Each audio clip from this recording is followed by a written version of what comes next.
as y'all know as well as me, it never gets calmer or more sane around here in College Station, does it? Never. It feels like it's always something that we're talking about in the morning after or whatever. But no, I think I'll tell you what people were wondering throughout the whole process, and I know we've talked about it, Cole, was, would Jimbo truly relinquish the play calling duties? Is he?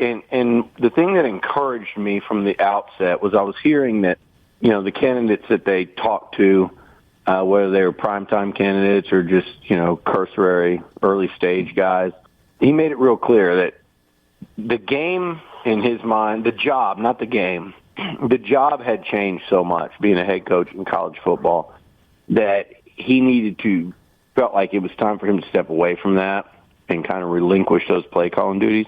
People were still skeptical. He'd done it so long. He's done it since you guys were both players. I think the one thing that I'm convinced of, way more so than I was even before the hire, is that's what's going to happen. I think Bobby Petrino is coming in here to run the offense and to call plays. And I think that's probably a lot of what went into who he hired.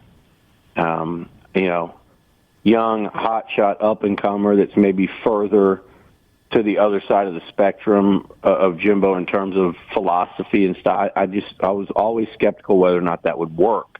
So I think that you got to understand what he's wanting to do, and then it makes the hire, to me, make a little more sense because he's hiring someone that he's just going to believe in, that he can hand it over, and obviously he's going to be heavily involved, but turn it over to and trust and feel like they're a little more like-minded, if that makes any sense.